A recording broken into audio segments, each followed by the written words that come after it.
T. Thanks, T. Interesting casting news. Julianne Moore has been cast to play Sarah Palin in an upcoming HBO movie. The film is an adaptation of the best-selling book Game Change. It'll focus on Senator John McCain's 2010 presidential campaign, including his last-minute decision to name Palin as his running mate. No other cast members have been announced so far. She's a handsome woman, no doubt about it, but I don't see the Sarah Palin. Oops. They could get brunette, glasses. Yeah, maybe, they'll do her so. good. Yeah. Still, it's Tina Fey all the way. It's Tina Fey or nothing. I'm serious. As crazy as he may seem, at least 74,000 people would like to work for Charlie Sheen. That's how many people have applied to Sheen's internship position since he posted it on Monday. There he is again, snorting the cigarette. Just get waffler right down there, right? The actor said he would actually pay somebody to help manage his social media network, and if they also had sex with him, that wouldn't be such a horrible idea either. Ew. Yeah, Yeah. Well, when gas prices go through the roof, there are always dozens of gas-saving ideas that get passed around. Yep, be careful though, many of these are myths. Doug Browner joins us to tell us what really works and what doesn't. Hey, Doug. Good morning. Hey, Nick. Hey, good morning. Hey, new rule, okay? All right. No more setting me up with Charlie Sheen stories. It freaks me out. Can't help it. Yeah, duh.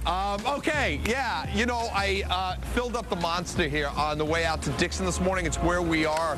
We're going to be answering viewers' car questions here in downtown Dixon. And as I stopped, I had an event, and that's because my SUV has 33-gallon tank capacity, and I paid $4.05 a gallon at a Chevron on the way over. That led to $146 to fill this up. That's no joke. I've been talking about it for years.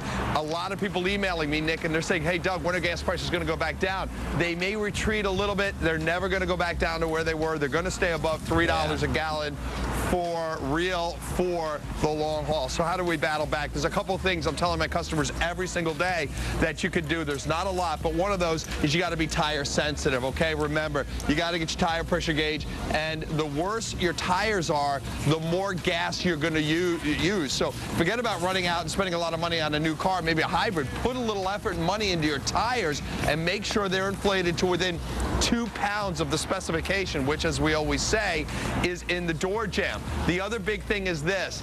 About 10% of the cars that I see on any given day, Nick, have a check engine light on. When your check engine light is on, you might as well be pouring gasoline into the street. It's because your car is using the maximum amount of gas it can, not the least amount. It is a huge warning. Get that check engine light checked and get it shut off. Most shops are going to do that for free these days, but when the check engine light is on, the car is saying to you, hey, I have no ability to control the amount of fuel I use. I need attention, and you'd be shocked at how many people actually drive around with that check engine light. At my shops, it's about 1 in 10, and I do about 9,000 work orders a year. It's about 900 cars that come through my stores that have check engine light on. Plus, there may be something seriously wrong with the car, too.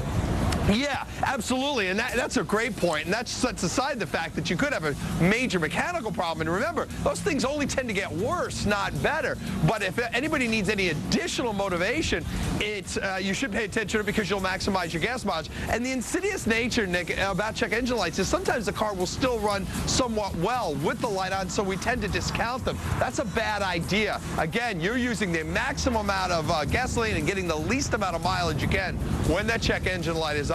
But the bottom line is this, and it's probably the most comical email I get on a regular basis. Hey, Doug, how can my SUV get better gas mileage? My answer typically, park it, okay? Coming up, we're live in Dixon. We're going to be taking your car care questions. If you're in the Dixon area, come on down. We're right on the corner. Where are we? Right in front of my favorite diner in Dixon. It's Shaw's. You know it. You love it. Oh, yeah, they have breakfast.